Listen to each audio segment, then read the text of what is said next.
This year's coverage of the Consumer Electronics Show was brought to you in part by Lenovo and their Legion Y720 gaming notebook. The Legion Y720 is powering all of the videos shot this year in Las Vegas.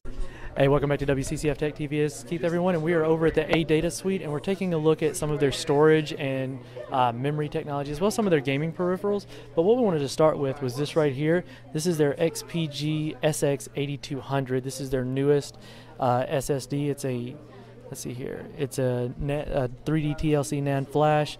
We're looking at capacities up to 1.92 terabytes. And they actually have it right here next to us on display, actually running on this Intel motherboard. It's actually the X299 platform, and this is it right here on the inside. And we actually have the results, performance results up here with the sequential reads and writes of 3193 and writes of 1734 with relatively impressive numbers throughout. So that's it in action right there. But on this platform, if we can take a look back at that, it's actually their new GameX D10 RAM, so DDR4. This one is running at 30, well, they say speeds of 2400 to 3000 megahertz, but not sure exactly what this one is. But it is a nice clean RAM, so this is nothing flashy. We're actually going to get to the flash here in just a second when we move over to some of their Spectrix. This is their Spectrix D40 memory, so full RGB support, programmable, and right next to it is the XPG RGB M.2, the 2280 SSD heatsink. So that's it right there. It's got a little bitty teeny tiny fan for active cooling on your SSD. So that's pretty cool. But looking down here, they've got gaming mice and keyboards, as well as a mouse pad here. It's a hard surface, so one surface, and it's hard, but it's relatively smooth. It's a nice light mouse, very comfortable for medium-sized hands. Moving over here is their XPG small form factor. It's the Infirex K20 RGB lighting with mechanical keys. Let's see if we can see what kind of keys are in here. It looks like they are blue switches. Not sure who makes them, but they're not kale or cherry, so they're just blue. But still very tactile and quite nice.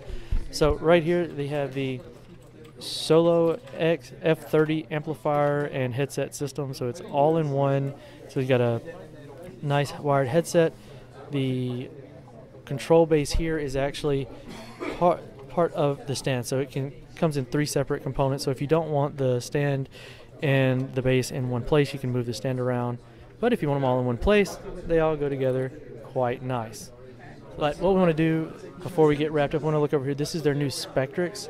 It's got a new diffuser on the top. That way you don't actually see any of the LEDs. It's just a very smooth change and continuous color pattern there. That's really impressive. But the other thing I want to jump in before we head out is the Jellyfish project. This is actually, it's a RAM module kit encased in an enclosure here.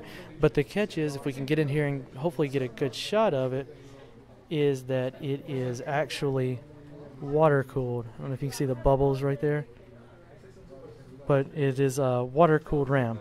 So RGB water cooled encased RAM. So the world's first DRAM liquid thermal application. So they have a patent on this. Nobody else has it. This is their one and only. And right up here featured on this little ITX board is their Z1 DDR4 4600 overclocking memory modules.